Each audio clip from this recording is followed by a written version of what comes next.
کیونکہ نبی صلی اللہ علیہ وآلہ وسلم نے اس امت کے اندر دو ہی چیزیں چھوڑی ہیں، قرآن مجید اور اہل البیت علیہ السلام۔ مجھ سے پوچھا جائے گا کہ تم نے دنیا میں قرآن میں تدبر کیا تھا کہ نہیں کیا تھا، اہل البیت کی اتباع کی تھی کہ نہیں کی تھی، تو یہ ہم سے پوچھا جائے گا، اس لیے ہم نے یہ دیکھنا ہے۔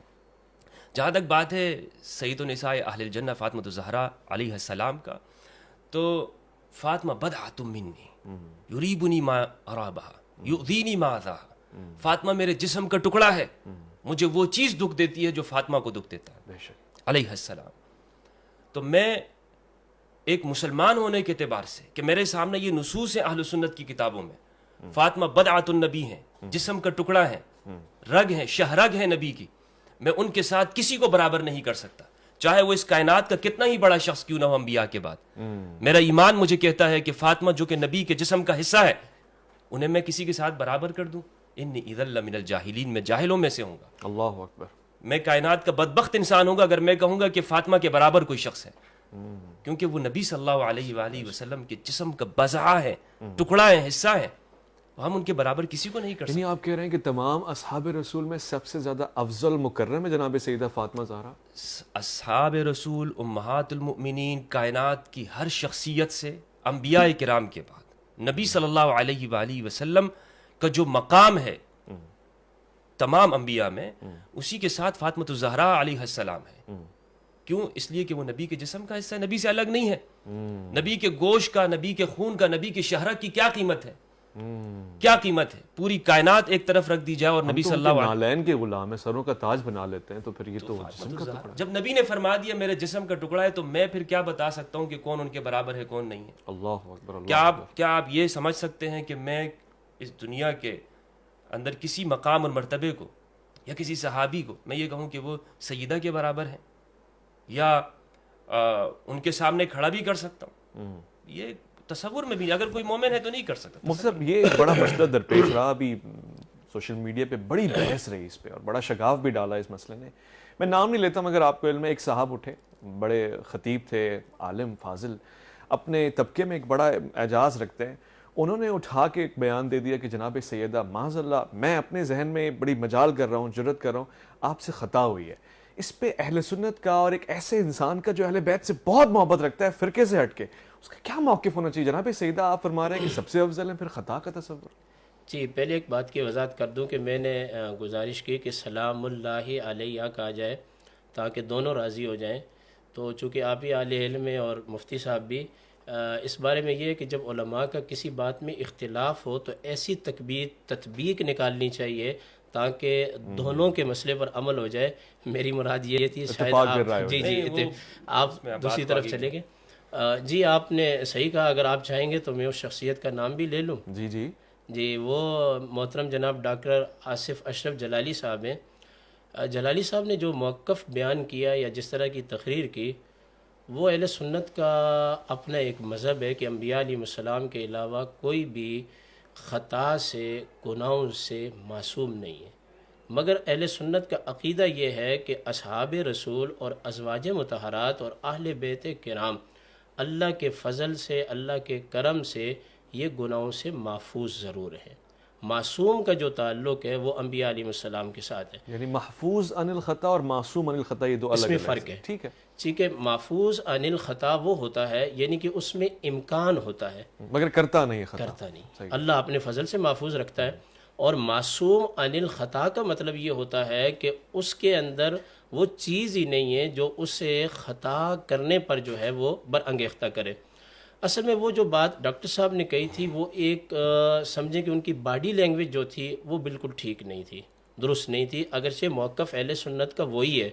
دیکھیں اس کے اندر جب وہ آگے حد سے بڑھے تو انہوں نے یہاں تک بھی کہا کہ سادات کو مروڑ ہو رہا ہے، یہ ہو رہا ہے، وہ ہو رہا ہے، تو یہ پنجابی زبان میں مروڑ کس کو کہتے ہیں، کیا ہے کیا نہیں۔ لیکن میں سمجھتا ہوں کہ اویس ربانی صاحب اعتدال کی راہ یہ ہے کہ دونوں جانب سے اس معاملے کے اندر بے اعتدالیاں ہوئیں، اور ان بے اعتدالیوں کی وجہ سے اہل سنت جو ہے وہ دو حصوں میں تقسیم ہو گئے۔ میں نام نہیں لوں گا، شاید وہ آپ کے بھی دوست ہوں اور بہت بڑے آدمی ہیں، اس کراچی شہر میں رہتے ہیں۔ ہم ایک مقام میں بیٹھے ہوئے تھے تو انہوں نے کہا کہ جب آپ کو ڈاکٹر آصف جلالی صاحب کے لوگ رافضی کہیں تو جواباً آپ ان کو ناسبی کہنا۔ وہ دن ہے، آج کا دن ہے. اگر یہ کلپ چلے گا تو ان لوگوں تک پہنچ جائے گا. ان کا ایک بڑا نام ہے، بڑی کتابیں لکھی ہیں اور ایک عظیم کتاب لکھی ہے. وہ دن ہے اور آج کا دن ہے. میں نے ان کی محفل کو چھوڑ دیا. کیوں چھوڑ دیا؟ کہ جب وہ ہمیں رافضی کہیں تو ہم کسی کو جواب میں ناسبی نہیں کہہ سکتے.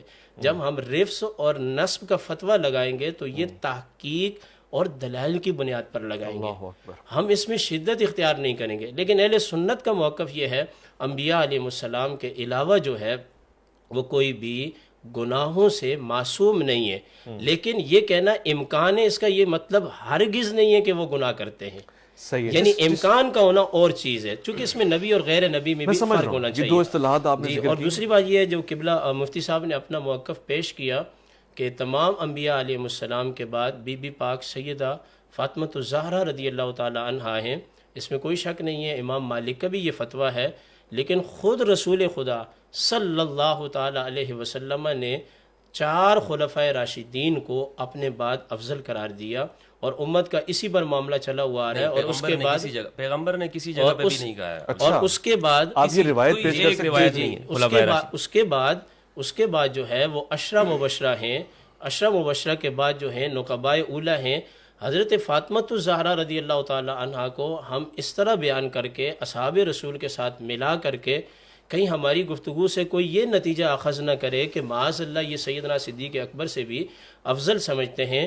رسول گرامی صلی اللہ علیہ وسلم کی ذات اقدس، ان کا جسم اقدس، ان کے خون کا ہونا، اس میں کوئی اختلاف روایت نہیں. پیش کر سکتے ہیں؟ میں ان سے روایت لے لوں کہ بعد مکمل ہو. اگر روایت ہے جیسے کہ آپ فرما رہے ہیں کہ ایسی کوئی روایت نہیں جس میں جناب سیدہ سے اوپر کسی اور کو مقام اور درجہ دیا جائے. دیکھیں حضرت ابوبکر رضی اللہ تعالی عنہ ہمارے سر کے تاج ہیں. بے شک ایسے ہی. ٹھیک ہے، ہم ان سے محبت کرتے ہیں، ان کی تعظیم کرتے ہیں.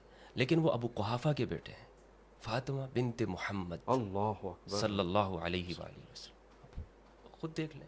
نہیں، اس پہ دیکھیں تو سیدنا صدیق اکبر رضی اللہ تعالیٰ عنہ چونکہ مرد ہیں اور مردوں کے بارے میں قرآن کریم نے کہا ہے الرجال قوامون علی النساء. میں یہ اس کو کسی تفرقہ کی طرف نہیں لے کے جا رہا. مفتی صاحب ہمارے دوست ہیں، لیکن سمجھنے کے لیے ہماری گفتگو سے کوئی نتیجہ اسی طرح اخذ کرے گا کہ جس طرح جلالی صاحب کو ناسبی بنا دیا اور ان کے مد مقابل کو رافض بنا دیا. میں اس کو کلیئر کر دوں. آپ یہ کہنا چاہ رہے ہیں کہ جناب حضرت ابوبکر صدیق رضی اللہ تعالیٰ عنہ کا مقام سب سے افضل ہے اور 4 خلفاء ان کے بعد جناب سیدہ کا نام آتا ہے.